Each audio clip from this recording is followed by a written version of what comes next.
This is my 1 month update on my Bioactive terrarium.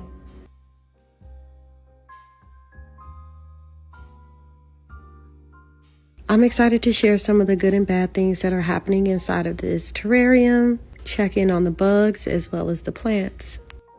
First things first is this beautiful Hoya obovata. It hasn't put out any new leaves yet, but I think it's happy because it hasn't suffered any acclimation damage. Next is this mystery anthurium. I've had it for about 2 years, and honestly, I think that it's really gonna love this spot. That new leaf is just so beautiful and vibrant compared to the last leaf, and I'm happy that I finally found the perfect spot for it. Next is this baby begonia. It's looking really cute. It's shooting out some new leaves as well. Unfortunately, a lot of the moss is getting too dry. I don't have the fogger running all the time because I still haven't installed fans in this setup, and I don't want it to be too humid because that can cause fungus growth and mold. But I did propagate a lot of moss, so I'm thinking of either replacing it. It just depends on how bad it looks in the future.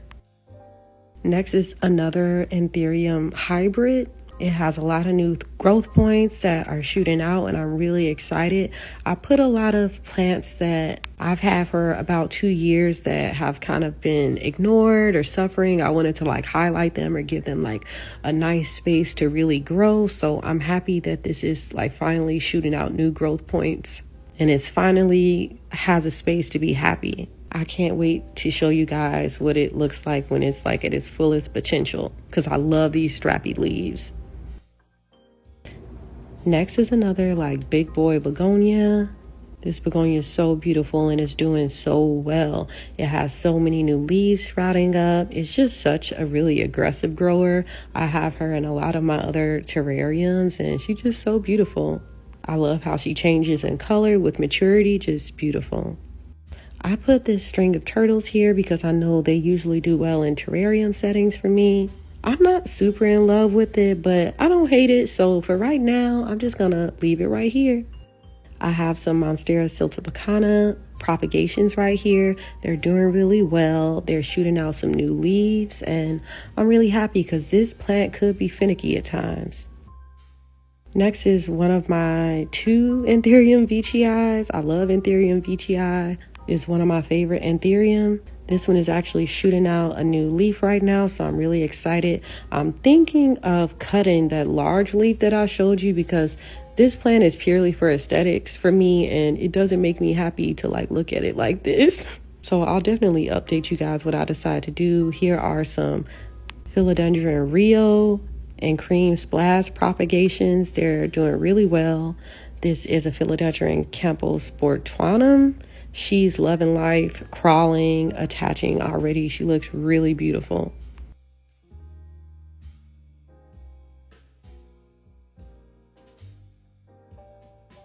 I just love string of turtles. They have already made themselves a home down here. I hope to eventually fill the floor with different propagations. Here's a Philodendron lupinum that was struggling, but I honestly think it's going to do really well here. It's passing the tug test. That means it's growing roots. It didn't have any roots when I put it in here, so I'm really happy about that.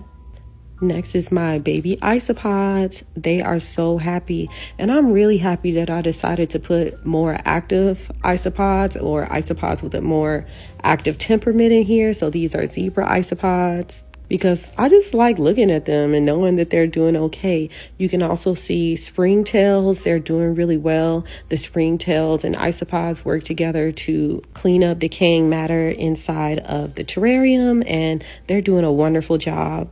Next, one of you all commented that I should put an orchid in here, and I was like, that is a fabulous idea. Just imagining it bloom eventually. This is a baby orchid that I had. I'm trying to decide how I want to place it. They typically climb up trees in the wild, so I'm thinking about attaching it to this branch right here. I'll update you guys once I do that. And next, I have this rabbit's foot fern. It is shooting out some new leaves, but honestly, it's not doing as amazing as I thought it would do. I'm more than likely going to take this philodendron silver sword out of here. It was a rehab plant, and I just wanted like a contrast of color because they're more like silvery. But honestly, I don't think this is the best place for it, and I really want the fern to like shine and thrive in this spot. But that's everything for now. I hope that you guys enjoyed the video. I know it was a long one. Let me know if you all like content like this. Bye.